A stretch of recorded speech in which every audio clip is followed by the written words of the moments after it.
Hello students, welcome to biology lecture. Myself Somnath Palichayar. We had already started a topic called as a structural organization in animals. ठीक है, तो आज का जो हमारा यहाँ पे लेक्चर रहेगा, यहाँ पे हम लोग बात करने वाले हैं कार्टिलेज को लेके. ठीक है, लास्ट लेक्चर में हम लोगों ने कॉम्पैक्ट कनेक्टिव टिश्यू के बारे में बात किया था, जहाँ पे हम लोगों ने compact bones and the what you can से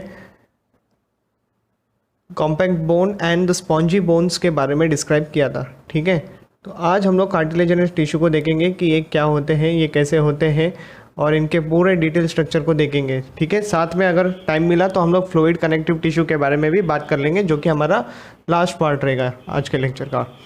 ठीक है, so let's proceed with the cartilage topic. यहाँ पे इनके पास सेल्स होते हैं. कार्टिलेज समझने के लिए सबसे पहला हम लोगों को उनके सेल्स के बारे में बात करनी होगी. तो उनके पास कितने टाइप्स के सेल्स होते हैं. तो ठीक है, तो सबसे पहले आता है आप लोगों के सामने कॉन्ड्रोसाइट्स. कौन से सेल्स आते हैं? कॉन्ड्रोसाइट्स नाम के सेल्स आते हैं. फिर उनके पास होता है कॉन्ड्रोब्लास्ट. इसके अलावा there is a fibroblast. Okay, और ये सब मिलके एक्चुअली हमारा मैट्रिक्स फॉर्म करते हैं. तो एक्चुअली मैट्रिक्स में हमारे पास क्या रहता है, तो ये सारी बातें देखो आप लोग.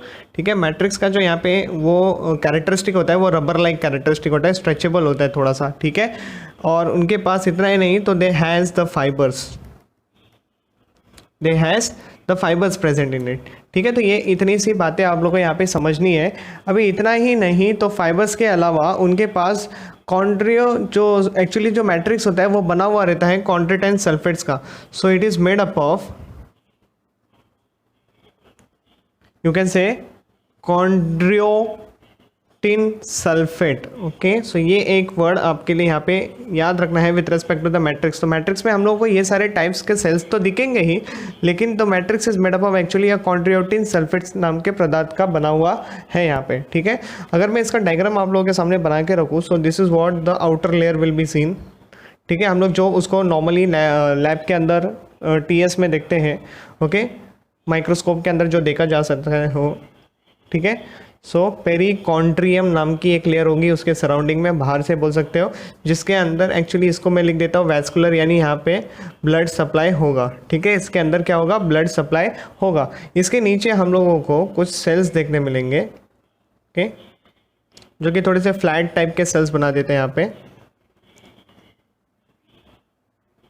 तो as you can see some cells are here, तो इनको मैं लेबल करूँगा कॉन्ट्रोब्लास्ट. ठीक है, जो ऊपर हम लोगों ने लिखा था. So these are the chondroblast cells. अभी कॉन्ट्रोब्लास्ट सेल्स के बाद अभी आप लोगों के लिए यहाँ पे क्या समझना है, तो ये पूरा एरिया जो रहेगा वो मैट्रिक्स रहेगा. So this complete area is what we had mention over there is a matrix. ठीक है, अब मैट्रिक्स के बाद हमारे पास क्या क्या सेल्स रहेंगे, तो कुछ ऐसे बंडल्स में हम लोग सेल्स बना लेते हैं.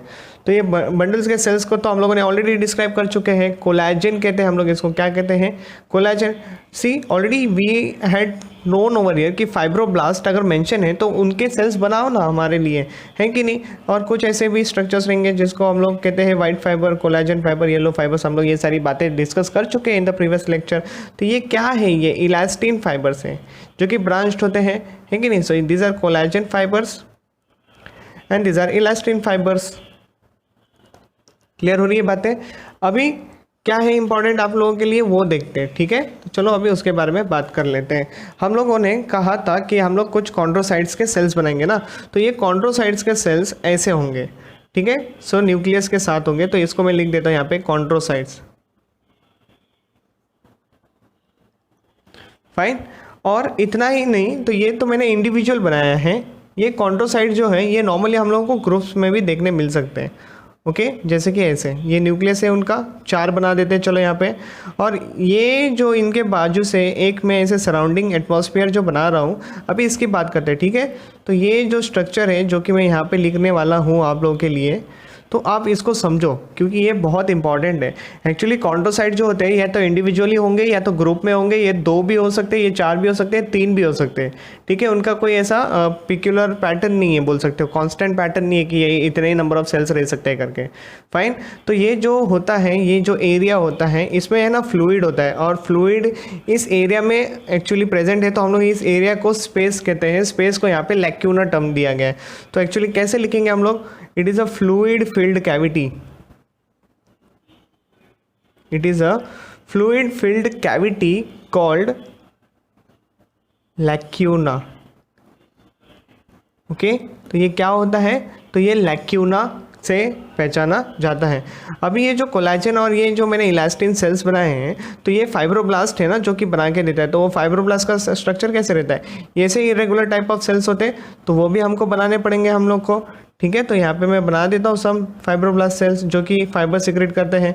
तो यहाँ पे स्पेस दिख रही है, तो यहाँ पे लेबल कर देता हूँ, दीज आर फाइब्रोब्लास्ट सेल्स, ठीक है। So this complete structure actually हम लोग इसको कहते हैं what, so cartilage.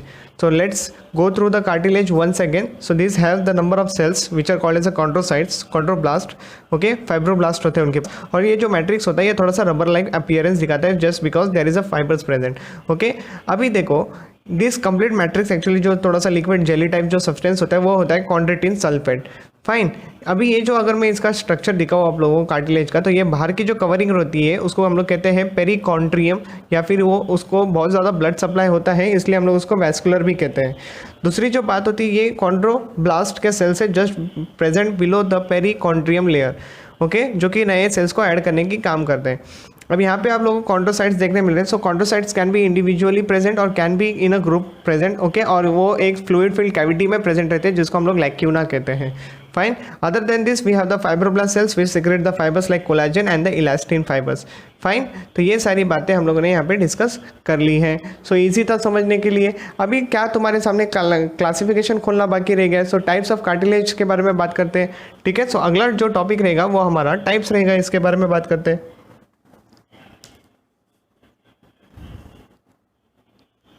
So let's talk about the types of cartilage.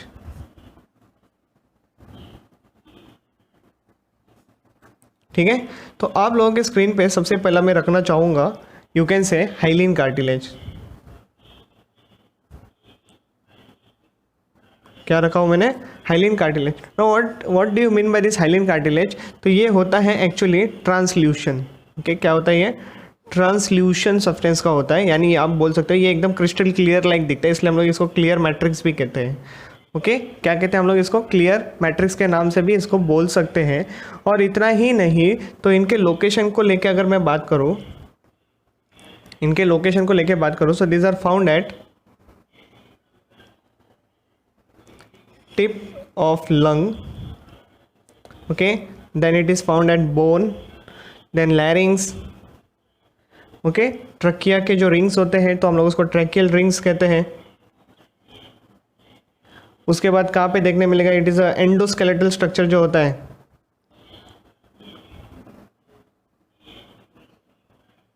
Endoskeletal of embryos जो होते हैं, एम्ब्रियोज के पास ही एंडोस्केलेटल स्ट्रक्चर होता है ना, वो होता है हमारा आगे जाके बोन में डेवलप्ड हो जाएगा, लेकिन इनिशियली स्टेज पे वो एंडोस्केलेटल स्ट्रक्चर होता है एम्ब्रियो में, ये हमको याद रखना है। और जो हमारे पास कार्टिलेजिनस फिशेस होते हैं वो भी तो यही दिखाते हैं।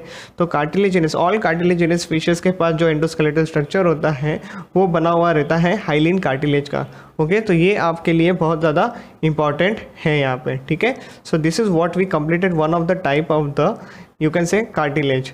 अभी जो सेकंड टाइप हम लोग इसके बारे में बात करेंगे, so let's talk about the second one, that is called as a fibro cartilage, okay, fibro cartilage. तो फाइब्रो कार्टिलेज बहुत आसान है, जैसे कि नाम से ही पता चल गया रहेगा। So this are actually a tough fibres, okay. So this are tough collagen fibres. What are this, this are the tough collagen fibres. इसको हम लोग कहते हैं white fibrous cartilage.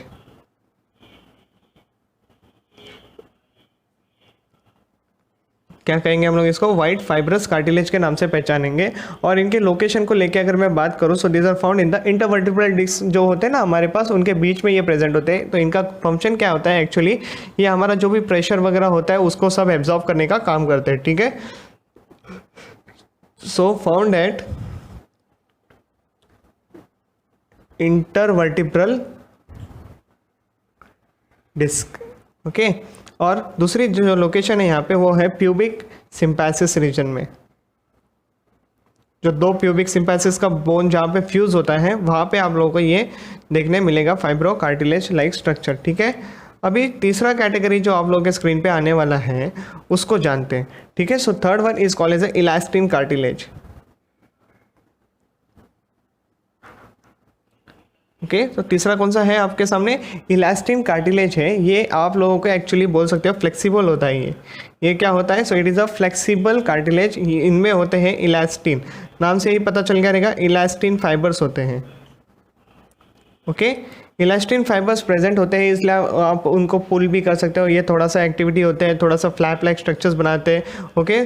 So found, you can से फाउंड एट, हमारा जो epiglottis होता है वहाँ पे देखने मिल सकता है ना, एपिग्लॉटिस जो फ्लैप लाइक स्ट्रक्चर्स होता है। उसके बाद हमारे पिन्ना में प्रेजेंट होता है, उसके बाद हमारे नोज टिप के ऊपर प्रेजेंट होता है। तो these are the some locations where you can find this kind of elastin cartilage, okay.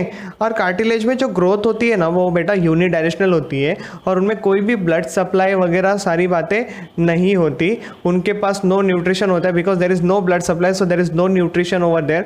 और जो सेल्स होते हैं वो ऑक्सीजन जो रिसीव करते हैं वो बाय डिफ्यूजन रिसीव करते हैं, ठीक है। तो आपके लिए नोट क्या बोलता है आप लोगों को यहाँ पे लिख देते हैं, चलो यहाँ पे आप लोगों को नोट लिख के दे देता हूँ, so that you will not remember this point, you will remember this point. So let's talk about the note.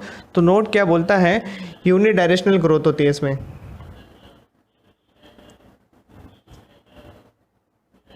Growth होती है यूनिडायरेक्शनल होती है in case of the cartilage, okay. ये आपको याद रखना है। No blood vessels, okay, no blood vessels will be seen. और क्या मैंने नो बोला, so no nutrition, so oxygen will be taken by diffusion. Oxygen how it will be taken by the diffusion process. तो ये आप लोगों को यहाँ पे नोट याद रखनी बनती है कंपलसरी, फाइन।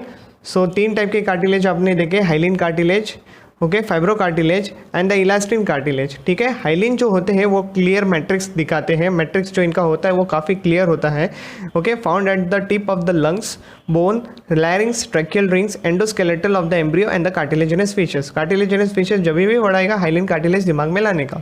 फाइब्रोब्लास्ट कार्टिलेज जो होते हैं वो टफ होते हैं, बिकॉज उनके पास कोलेजन होता है, और कोलेजन के फाइबर्स आप लोगों को पता है ऐसे बंडल्स में देखने मिलते हैं, अनब्रांच होते हैं, right.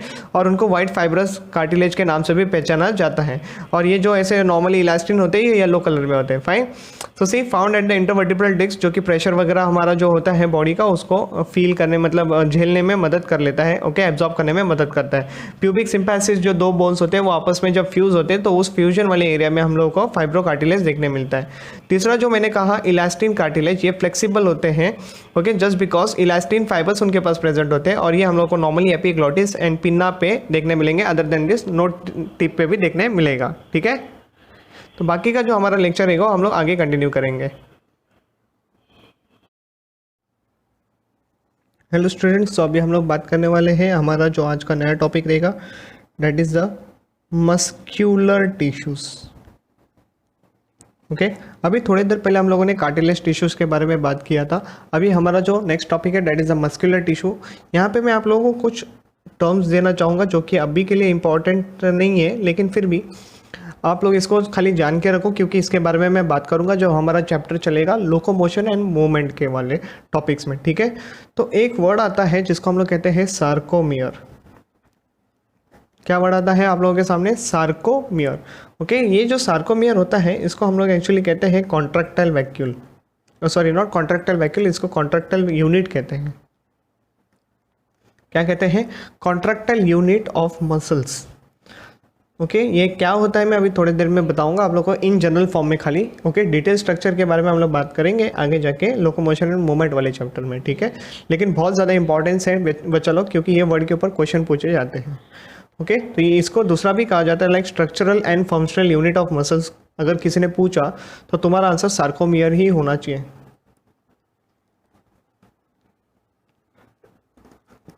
Okay so it is a structural and the functional unit of the muscles. Actually क्या होता है like there are different kinds of the bands which are seen in the muscles, जैसे कि आई बैंड, ए बैंड ऐसे होता है।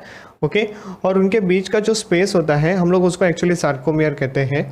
Okay और वो जब कॉन्ट्रैक्ट होते हैं तब हमारी मसल्स काफ़ी पास आ जाती है, ठीक है।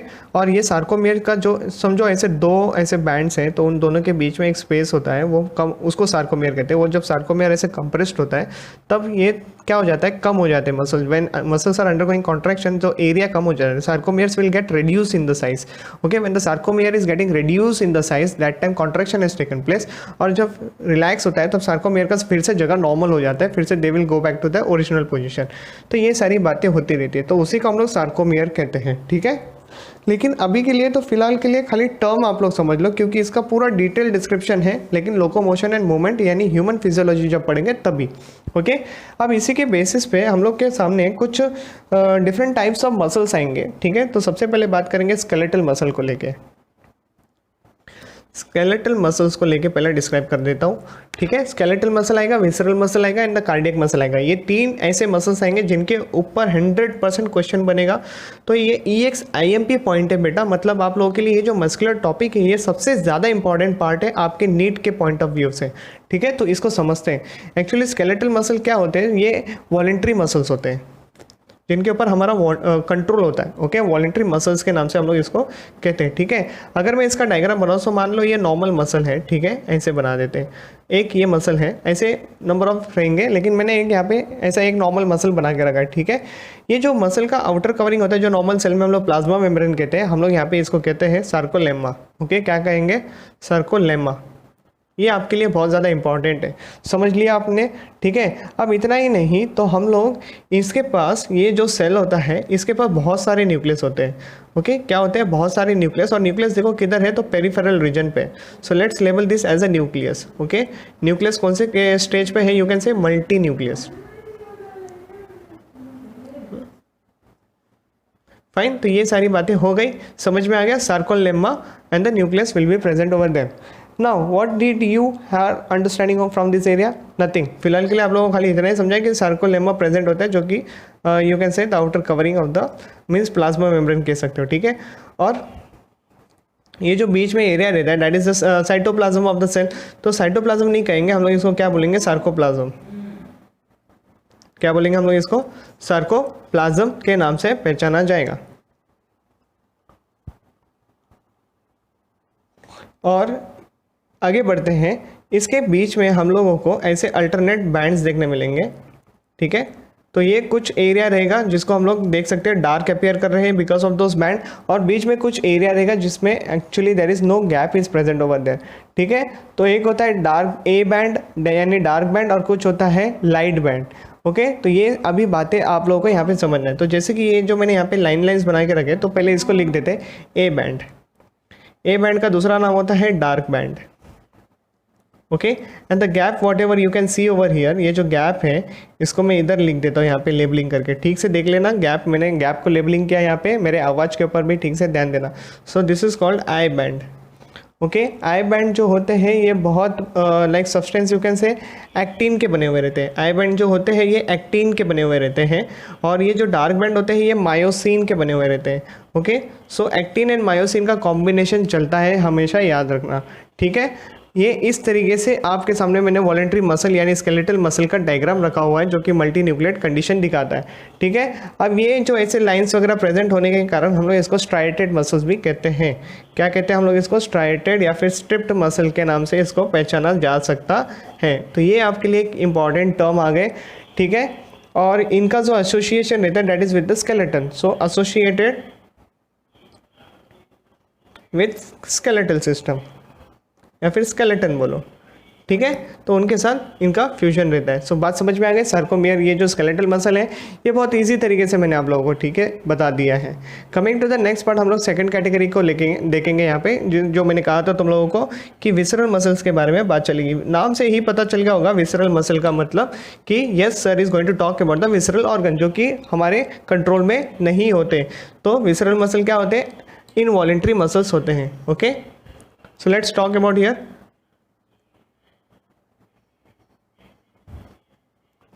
visceral muscles. Fine, these are present in the inner lining, you can say, of organs. कहाँ पे देखने मिलेंगे? Sorry, it's not lining, inner lining of organs में देखने मिलता है। फाइन, और ये क्या होता है? ये स्ट्राइटेड मैंने मेंशन किया था वर्ड, तो यहाँ पे आ जाएगा नॉन स्ट्राइटेड। नॉन स्ट्राइड के पीछे रीज़न है क्यों ये नॉन स्ट्राइडेड होते हैं, क्योंकि इनका जो स्ट्रक्चर होता है ये स्पिंडल शेप होता है। ओके, कैसे होता है? ये स्पिंडल शेप देखने मिलता है, और इनके पास न्यूक्लियस जो होता है सिंगल न्यूक्लियस होता है।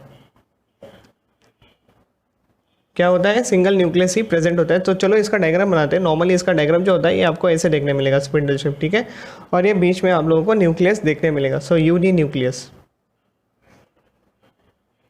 फाइन, तो सारी बातें क्लियर हो गई।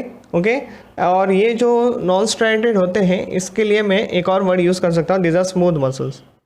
क्या बोल सकते हैं हम लोग इसको? स्मूथ मसल्स के नाम से भी इसको पहचाना जा सकता है। ठीक है, तो यहाँ पे ये हो गया। तीनों का कंपैरेटिव स्टडी है एक्चुअली, ज़्यादा डिफरेंस नहीं आएगा, ज़्यादा वेरिएशंस नहीं आएगा, बस आप लोगों को थोड़ी बातें कंट्रोल में रखनी है, आप लोगों के अंडरस्टैंडिंग में रखनी है, बेसिक सारी बातें होती है। फाइन, और ये जो डायग्राम जो मैं प्रोवाइड कर रहा हूँ, ये डायग्राम के ऊपर अगर आप लोगों ने ठीक से ध्यान दिया तो आप लोग के सारे क्वेश्चन जो यहाँ से बनते हैं वो आराम से डील कर लोगे, क्योंकि ये बोनस एरिया है। Okay, so let's talk about the cardiac muscles. अभी नाम से ही पता चल गया रहेगा, again this fellow will be involuntary, क्योंकि हार्ट तो अपने कंट्रोल में नहीं होता ना। सो this is again involuntary muscles. Fine, ये भी आप लोगों ने सीख लिया आज यहाँ पे।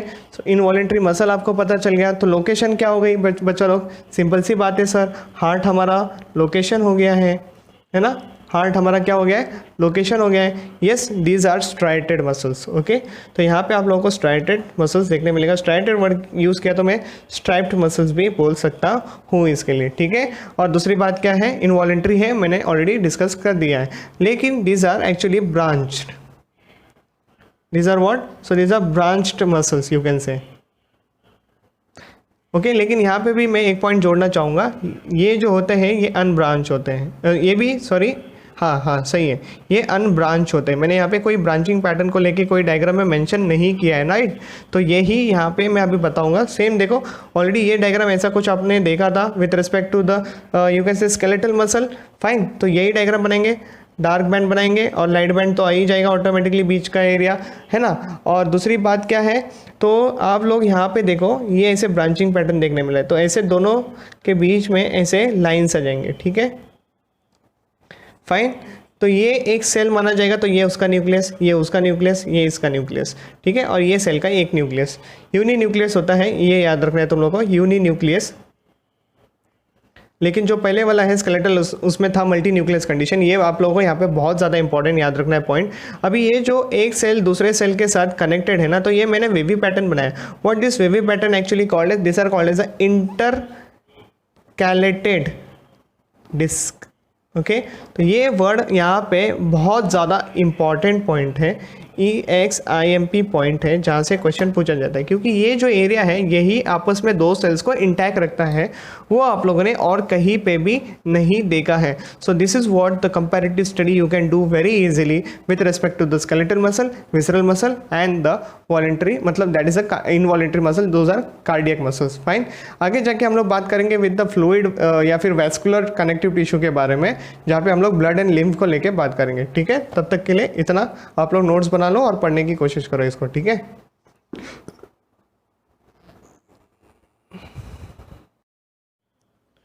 हेलो स्टूडेंट्स, तो अभी हम लोग बात करने वाले हैं नए वाले टॉपिक के साथ, that is considered as a vascular connective tissue. Vascular का मतलब क्या होता है? हमारे पास दो एग्जांपल आते हैं, एक तो होता है ब्लड और दूसरा होता है लिम्फ, ठीक है। तो अभी हम लोग ये 2 कैटेगरी को समझेंगे, लेकिन उसके पहले 1 बाय 1, ठीक है। तो मैं यहाँ पे आप लोगों के सामने सबसे पहला कैटेगरी ओपन करूँगा ब्लड। तो ब्लड के जो होते हैं maximum it is a 2 component, ये बना हुआ रहता है 2 कंपोनेंट का। तो सबसे पहले कंपोनेंट के बारे में बात करते हैं जिसको कहते हैं प्लाज्मा। और plasma component actually 55% blood is made up of plasma only, ठीक है। तो ये आप लोगों के स्क्रीन पे एकदम से क्लियर हो गया रहेगा आपका डाउट। अभी क्या समझना है आपको, ये जो प्लाज्मा होता है ये 90 से लेकर 92% ऑफ ये H2O होता है, इसमें पानी होता है, ठीक है। दूसरी जो बात है यहाँ पे आप लोगों को समझ में आनी है वो है 1 से 2% हमारे पास यहाँ पे सॉल्ट्स होते हैं, तो इनऑर्गेनिक सॉल्ट।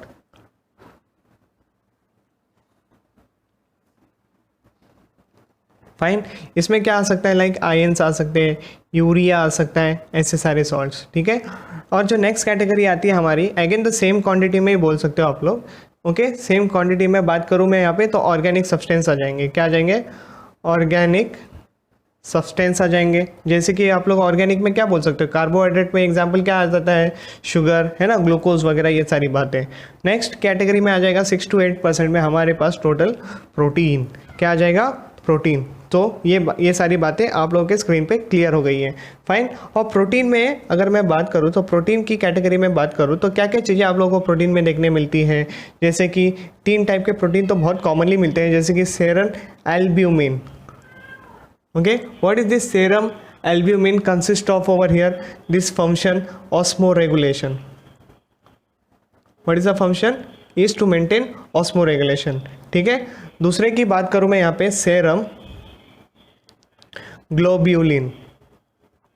ओके, तो सेरम ग्लोब्यूलिन से नाम से ही पता रहेगा ये हमारा इम्यूनिटी है, तो इम्यूनोग्लोब्यूलिन जो हमारे होते हैं एंटीबॉडीज वो ये बनाते हैं, ठीक है। तीसरे टाइप का जो प्रोटीन जो कि हमारे लिए बहुत वाइटल प्रोटीन माना जाता है वो है clotting proteins, okay. Clotting protein के एग्जांपल तो आप लोगों ने पढ़े भी होंगे, नहीं पढ़े तो कोई बात नहीं, हम लोग बात करेंगे आगे जाके व्हेन बॉडी का सर्कुलेशन वाला जो टॉपिक है वो चलेगा तभी, क्योंकि वहाँ पे क्लॉटिंग प्रोटीन का हमारा बहुत इंपॉर्टेंट टॉपिक चलने वाला है। जैसे कि फाइब्रिनोजेन एंड प्रोथ्रोम्बिन ऐसे जो हमारे पास है वो पढ़ेंगे हम लोग डिटेल में, ठीक है। सो फाइब्रिनोजेन एंड द प्रोथ्रोम्बिन जो है हमारे 2 प्रोटीन जिनको हम लोग क्लॉटिंग प्रोटीन कहते हैं, ठीक है। तो चलो आगे बढ़ते हैं।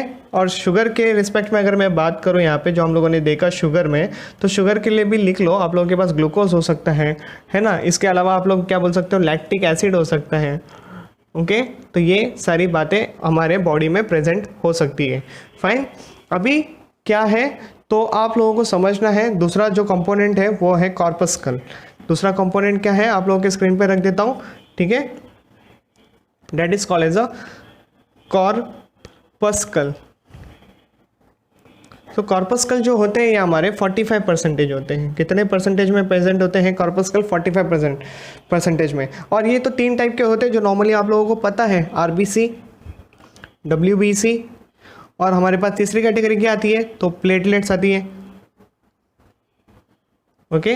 तो प्लेटलेट्स वाली हमारी जो तीसरी कैटेगरी है ये आती है। अभी क्या रह गया, अभी ख़त्म नहीं हुआ है बच्चा लोग, ठीक है। तो अभी हम लोग क्या करेंगे, ये सारी बातों को थोड़ा थोड़ा सा डिस्क्राइब कर लेंगे। आरबीसी क्या होता है, डब्ल्यूबीसी क्या होता है ना, क्योंकि यही सारी बातें तो एग्जाम में पूछी जाती है ना। यही बेस है आप लोगों के लिए। क्या है बेस, क्योंकि जब सर्कुलेशन वाला टॉपिक चलेगा तब आप लोग ही मुझे बताओगे कि ये सारी बातें जो है हम लोगों ने ऑलरेडी डील कर चुके हैं, ठीक है। तो ह्यूमन्स में जो आरबीसी होता है, ह्यूमंस का जो आरबीसी होता है वो रहता है ई न्यूक्लिएटेड। कौन से केस में, मैच्योर केस में, ओके।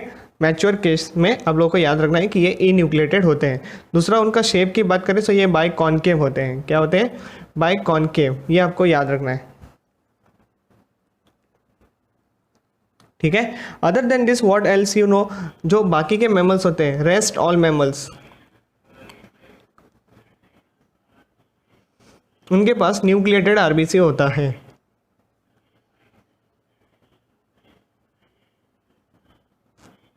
Present, fine. तो ये बात मैंने क्लियर कर ली। अभी जो इसका साइज होता है, साइज जो होता है ये होता है 7.5 micron, okay.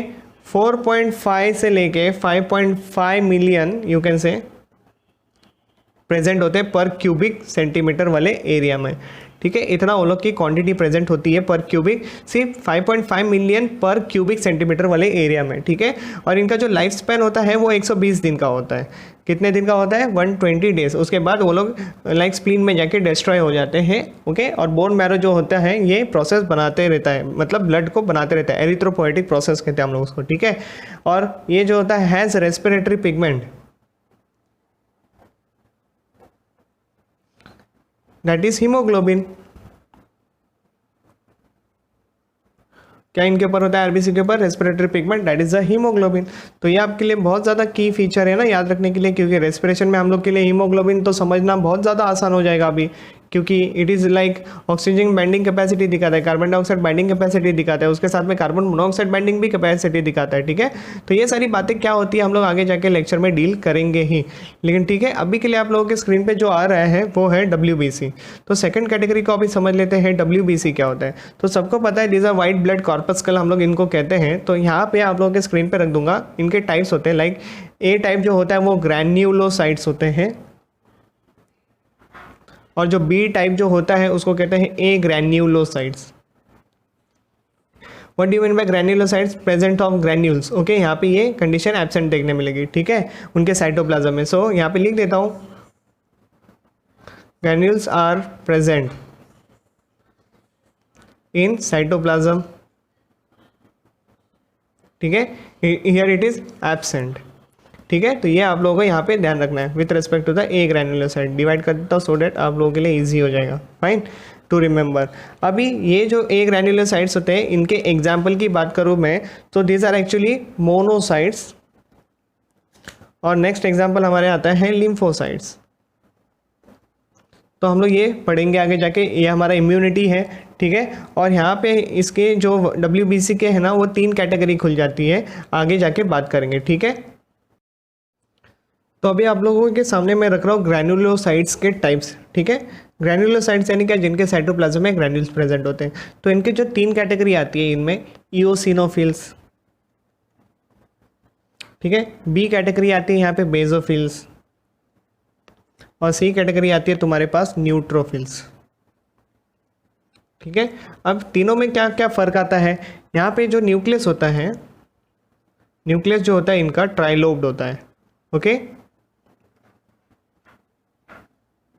trilobed nucleus will be seen, whereas over here nucleus is a bilobed.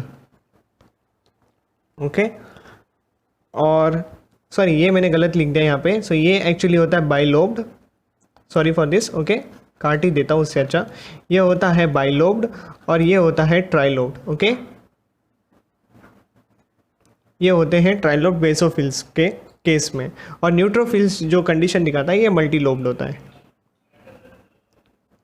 क्या होता है? ये मल्टीलोब्ड कंडीशन दिखाता है न्यूक्लियस का। ठीक है, तो ये क्या क्या याद रखना है? इसिनोफिल्स जो होते हैं ये इनका जो न्यूक्लियस होता है वो बाइलोब्ड होता है, बेसोफिल्स जो होता है उनका ट्राइलोब्ड न्यूक्लियस होता है, और न्यूट्रोफिल जो होते हैं उनके मल्टीलोब्ड न्यूक्लियस होते हैं। तो इसी के ऊपर है ना एक्चुअली क्वेश्चंस पूछे जाते हैं, तो you should be very careful over here while describing the nucleus, क्योंकि इसी के बेसिस पे क्वेश्चंस आते हैं।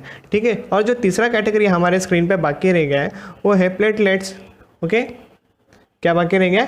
सो प्लेटलेट वाली कंडीशन बाकी रह गई, तो अभी इसको समझ लेते हैं। Fine, so what are this platelets? Actually इनका जो शेप होता है ये ओवल शेप दिखाता है। ये क्या दिखाता है?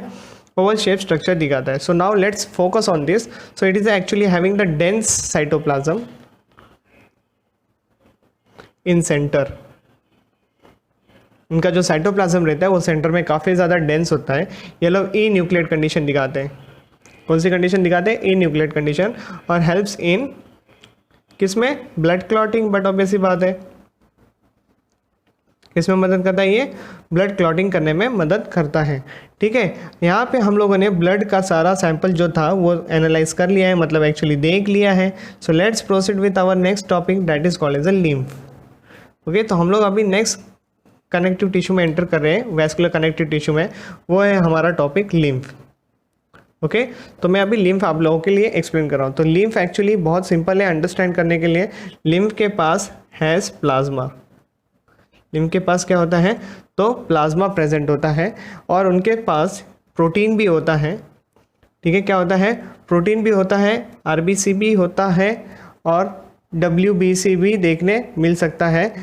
ऐसा बोलूँगा नहीं। ओके, क्या बोलेंगे हम लोग, they has plasma but actually यहाँ पे अगर मैं ब्रैकेट डालूँ सो प्रोटीन, आरबीसी, डब्ल्यूबीसी, है ना, प्लेटलेट्स। कुछ लोग अभी सोच रहे रहेंगे कि अगर ये कलरलेस है तो सर कैसे बोल सकते हैं ये प्रेजेंट है एब्सेंट है, ये सारा दिमाग में आ ही गया होगा आप लोगों के, और एब्सेंट। तो चलो आप लोगों को सेटिस्फाई कर देते हैं, तो ये एब्सेंट होता है, ये क्या होता है, एब्सेंट होता है। तो क्लियर हो गई ये सारी बातें।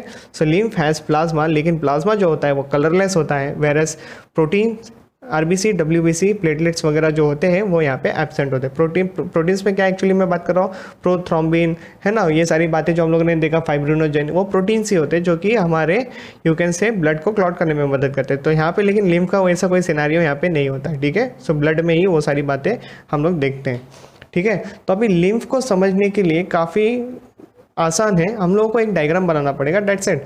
और डायग्राम आप लोगों का काम इजी कर देगा। तो मान लेते हैं यहाँ पे एक ऐसा वेसल होता है और ये आगे जाके बहुत सारे फाइन ब्रांच में डिवाइड हो जाता है, ठीक है, बहुत सारे फाइन ब्रांच में डिवाइड हो जाता है, और ये फाइन ब्रांच आगे जाके एक कैपिलरी फॉर्म करती है। क्या फॉर्म करेगी, एक कैपिलरी फॉर्म करेंगी। वही कैपिलरी आगे जाके फिर से फाइन ब्रांच बनाएगी।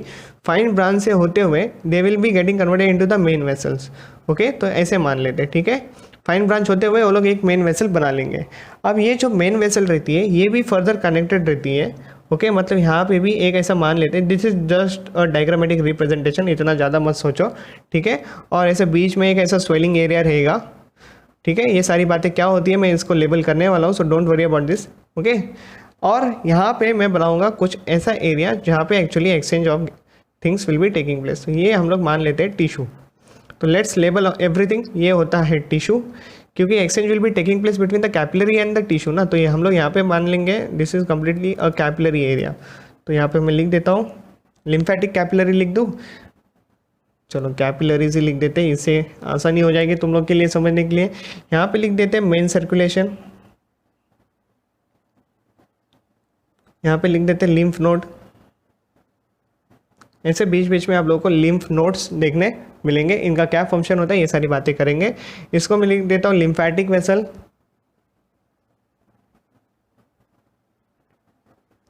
फाइन। और यहाँ पे मैं लिख देता हूँ लिम्फेटिक कैपिलरी,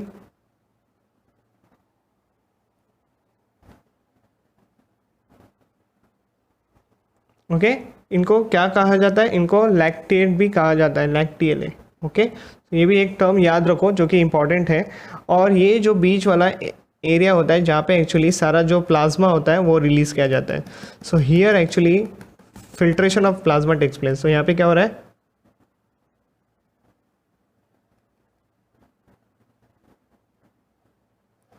तो ये आपको यहाँ पे याद रखना है। सो प्लाज्मा जो है इसके थ्रू फिल्टर होके यहाँ पे बीच में आ जाता है। यहाँ पे हम लोग इसको लेबलिंग कर सकते हैं, इसको इंटरटिशियल फ्लूइड भी कहते हैं हम लोग, ठीक है। और वो कौन ले लेता है, वो टिश्यूज़ ले लेते हैं, ठीक है। ऐसी सारी बातें होंगी, exchange will be taken place through the tissues also. तो इसको मैं यहाँ पे बीच वाले एरिया को लेबल कर देता हूँ, this is consider as a interstitial fluid. क्या बोलते हैं हम लोग इसको, इंटरटिशियल फ्लूइड, या फिर हम लोग इसको लिम्फ भी कहा जा सकता है। क्या बोलते हैं हम लोग इसको, लिम्फ सिक्रीशन हुआ है। एक्चुअली क्या हुआ है, तो लिम्फ का सिक्रीशन हुआ है। और ये जो एरिया होता है यहाँ पे एक्चुअली एक्सचेंज होता है। क्या होता है, इंटरटिशियल फ्लूइड में क्या होता है, तो एक्सचेंज टेक्स प्लेस, फाइन।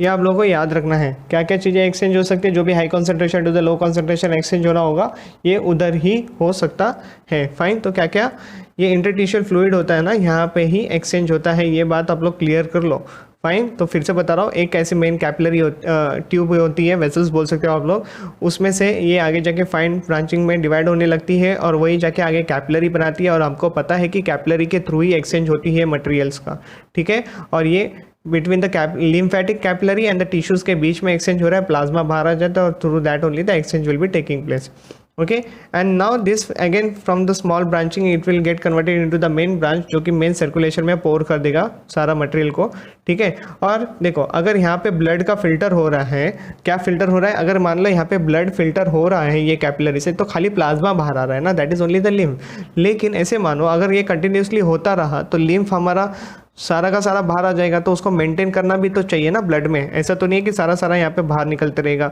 तो प्लाज्मा कम हो जाएगा ब्लड में से, जो कि नहीं होना चाहिए, क्योंकि इट इज़ अ 95% पार्ट है ना हमारे ब्लड का। तो क्या होना चाहिए, 90 to 95% हमारा पार्ट होता है प्लाज्मा। तो क्या होना चाहिए यहाँ से, ये between the tissues and the capillary there is one more fine capillary, जिसको हम लोग लिम्फेटिक कैपिलरी कहते हैं। वो प्लाज्मा को again it will be taking back to the main circulation. Okay, ये जो एक्स्ट्रा प्लाज्मा वगैरह रहता है again it will be getting added into the main circulation through the lymphatic vessel, और वो लिम्फ नोड से होते हुए गुजरेगा। ठीक है, तो ये सारी बातें यहाँ पे आप लोग को याद रखना है। सो ये जो मेन सर्कुलेशन का काम है वो एक्चुअली क्या है, to maintain the blood volume. Okay, क्या है इसका फंक्शन, तो यहाँ पे मैं लिख देता हूँ, it maintains the blood volume.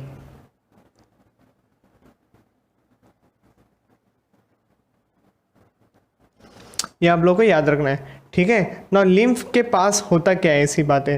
What are the lymph consist of, है ना। तो ये आप लोगों के दिमाग में क्वेश्चन तो आया रहेगा ना। तो ये जो लिम्फ है, what this lymph actually consist of, तो ये लिम्फ के पास होता है लिम्फोसाइट्स। तो यहाँ पे लिख देता हूँ, has lymphocytes. What are lymphocyte, this can be immunity cells, ऐसी सारी बातें हो सकती है। Okay, this are nothing but हमारे WBC हो सकते हैं ना। बात समझ में आ रही है, ये हमारे क्या हो सकते हैं, ये हमारे WBC हो सकते हैं। ठीक है, अब यहाँ पे क्या एक सिनेरियो आता है कि आप लोगों को याद रखना है, there is a thoracic lymphatic vessels जो होते हैं वो क्या करते हैं, collect lymph from you can say left side of body. ये बहुत इंपॉर्टेंट है आप लोगों के लिए। ठीक है, और जो दूसरा कैटेगरी जो होता है आप लोगों के लिए यहाँ पे लिख देता हूँ, राइट लिम्फेटिक वेसल। ओके, जो राइट लिम्फेटिक वेसल वाला एरिया रहता है ये हमारा राइट साइड के बॉडी से ही कलेक्ट करता है। तो ये हमको याद रखना है, कलेक्ट लिम्फ, यहाँ पे नीचे लिख देता हूँ थोड़ा एडजस्ट करके, from right side of body. तो ये राइट वाला तो राइट से ही कलेक्ट करेगा लिम्फ, लेकिन जो थोरैसिक लिम्फेटिक वेसल्स होता है वो हमारे left side of the body से लिम्फ को कलेक्ट करने का काम करता है। फाइन, तो ये तो हो गया। अब ये जो लिम्फ है तो इसका फंक्शन बता देता हूँ मैं आप लोगों को। इसका फंक्शन क्या है कि नहीं, ये helps in the material exchange between the blood and tissue. So exchange करता है।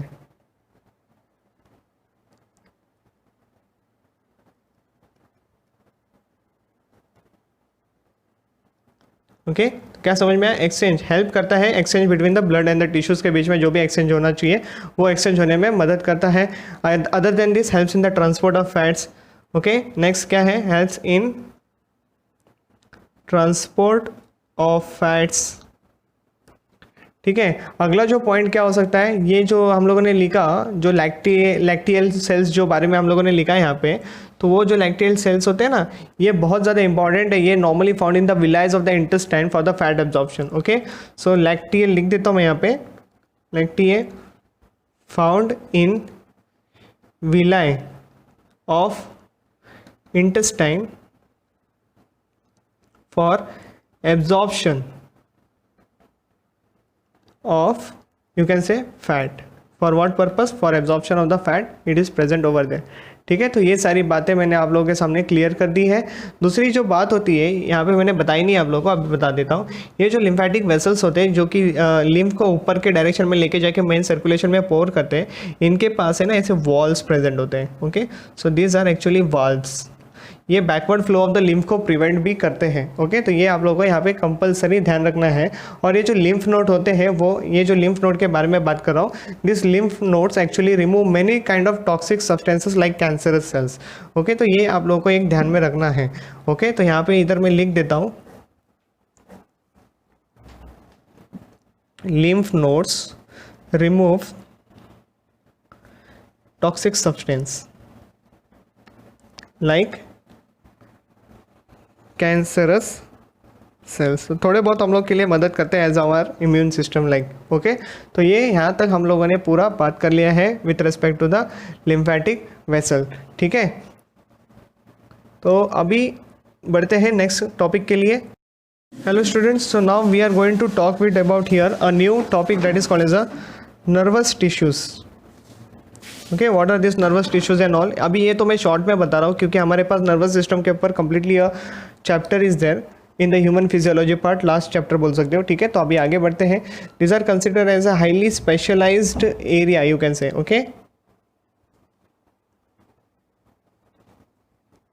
Highly specialised area for conduction of nerve impulse. तो सबको पता होगा यहाँ पे न्यूरॉन्स वगैरह, ग्लिया सेल्स के बारे में ये सारी बातें होने वाली हैं, ठीक है। तो लेकिन अभी के लिए मैं तो जनरल इन्फॉर्मेशन ही दे रहा हूँ, that is only enough for you. तो यहाँ पे आ जाएंगे न्यूरॉन्स, और दूसरा जो यहाँ पे आता है वो है ग्लिया सेल्स। कौन सी कैटेगरी आती है यहाँ पे? ग्लिया नाम के सेल्स आते हैं, जिनको हम लोग एक्चुअली न्यूरोग्लिया भी कहते हैं। क्या कहते हैं इनको? न्यूरोग्लिया के नाम से भी हम लोग इनको जानते हैं। तो there are many types actually, जैसे कि माइक्रोग्लिया जो होता है ये फैगोसाइट्स होते हैं। क्या होते हैं ये? फैगोसाइट्स होते हैं। सेकंड जो होता है वो है ओलिगोडेंड्रोग्लिया। ये जो ओलिगोडेंड्रोग्लिया होते हैं ये सीक्रेट करते हैं माइलिन शीथ। तो इसके बेसिस पे हम लोग माइलिनेटेड टाइप ऑफ न्यूरॉन्स के बारे में भी बात करने वाले हैं, ओके। माइलिन शीथ जो यहाँ पे ये जिनके ऊपर माइलिन शीथ प्रेजेंट होता है उनको हम लोग श्वान सेल्स भी कहते हैं, ओके। ये सारी बातें आप लोगों ने 10th क्लास में न्यूरॉन का डायग्राम वगैरह जब पढ़ा, सुना होगा, देखा होगा, तभी ये सारे लेबलिंग्स उसमें आती है, ठीक है। जो तीसरा टाइप्स हमारे यहाँ पे आता है वो है एक्चुअली यू कैन से एस्ट्रोग्लिया। क्या आता है? एस्ट्रोग्लिया। नाम से ही पता चल गया होगा उनका स्टार शेप स्ट्रक्चर, राइट। क्या होता है? स्टार शेप स्ट्रक्चर होता है, और ये ब्लड वेसल्स को न्यूरॉन्स के पास होल्ड करने में मदद करता है। सो होल्ड यू कैन से blood vessels near to the neurons. So here we actually completed all the basic structure, means basic जो structural organization का जो part है, basic chapter है, वो हम लोगों ने completely describe कर लिया है। अभी जो आने वाले lectures रहेंगे उसमें हम लोग बात करेंगे with respect to the earthworm, with respect to the frogs, with respect to the cockroach, और फिर हमारा ये जो chapter है वो detail study हो जाएगा, ठीक है। तब तक के लिए आप लोग अपना topic कंटिन्यूसली पढ़ते रहो, नोट्स बनाते रहो, और NCERT टेक्स्ट बुक को कंपलसरी फॉलो करना है, ठीक है। हर लाइन टू लाइन को ठीक से पढ़ना है। चलो बाय बाय।